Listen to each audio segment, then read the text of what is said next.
this wonderful collaboration project organized by cat_custom dolls.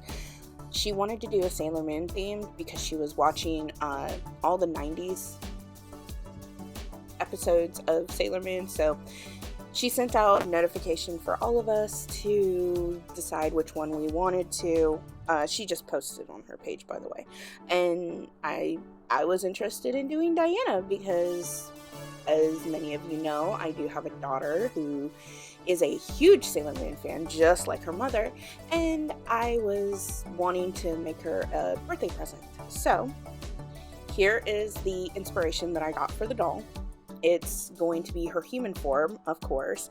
I didn't know whether to do gray or purple, or gray or lavender, actually. So I went with this artist's rendition of it, and you're going to see more of their artwork later on, like this, to get an idea of her outfit, along with some of her accessories as well, and of course her hair. The doll base is going to be a Maddie Hatter doll from Ever After High. I wanted to get the big face, I wanted to get the shorter body. I used low temperature doll hair in orchid color. It's that light lavender color from the Doll Planet, which I will link them down below. Okay, now for the undressing of the doll to kind of get figure out where I'm going to be going from there. I did not use her gloved hands. I ended up switching them out with another skin tone set of hands that kind of matched her, and as you saw before, that was my container of hands, which I actually moved that to a new thing. Now I'm removing the hair. It is, some people use thread scissors. I prefer actually just taking an X-Acto knife and just slicing it as close to the scalp as I can.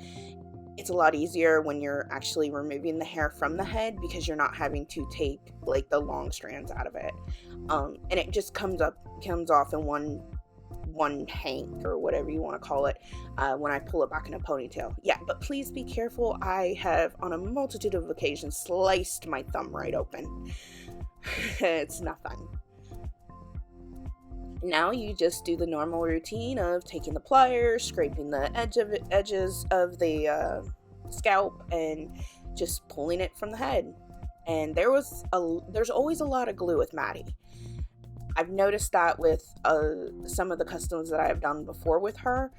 There's always a ton of glue, and like it's not even the glue that's like stuck together, it's like it's completely deteriorating, so you get those little itty bits, and I hate it. I usually have to rinse it out a couple of times with acetone after I take off the makeup, or after I take off the scalp paint. With removing the scalp paint, you want to use 100% acetone. I use the nail polish version of it, which I get for like $1 at the Dollar Tree or dollar store if you guys don't have a Dollar Tree.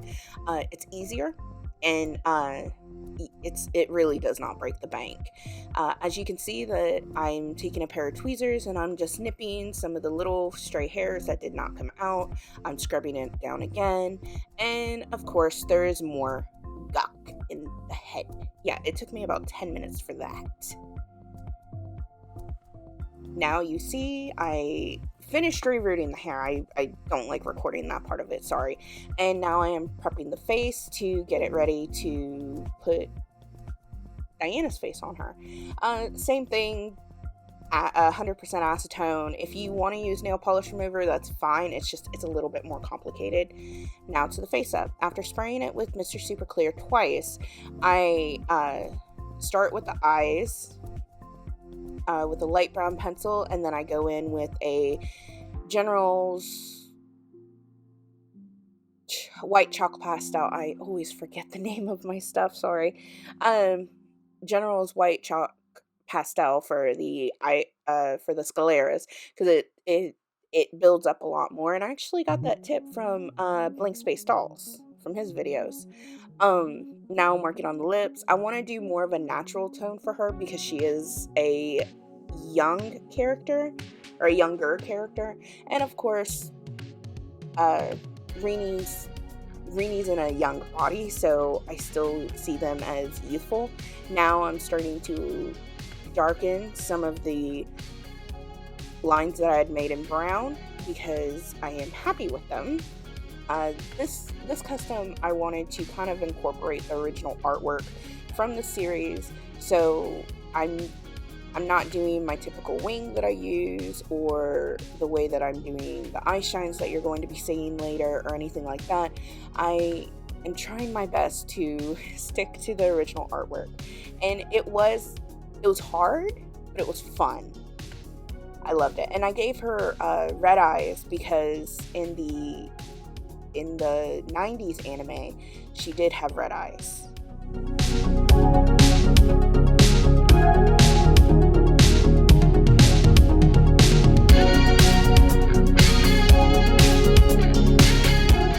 Now on to the outfit.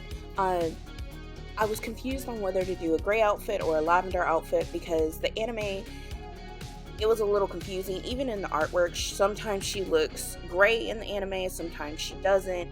Like in the older anime, she was lavender. In the newer anime, or the crystal anime, it was gray. So I made 2 dresses.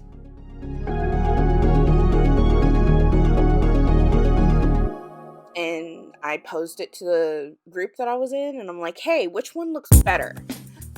They decided on the purple one. That would help with her hair standing out, and I had to get her shoes, which were a little complicated because she has thigh-high boots.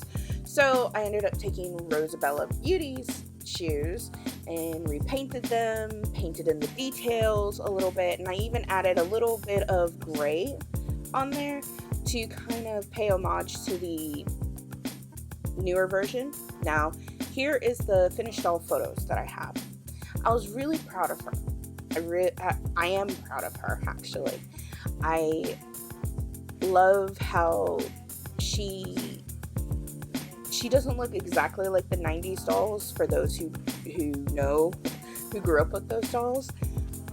But yeah, she came together very, very well.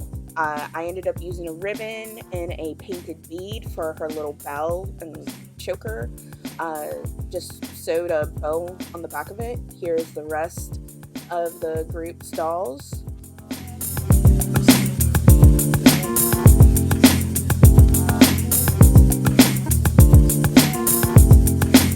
Now, what am I missing here?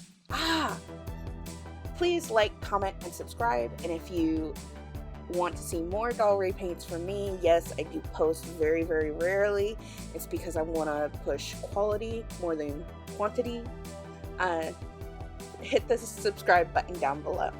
Anyways, have a good day, have a good night, and I'll see you in the next one. Bye!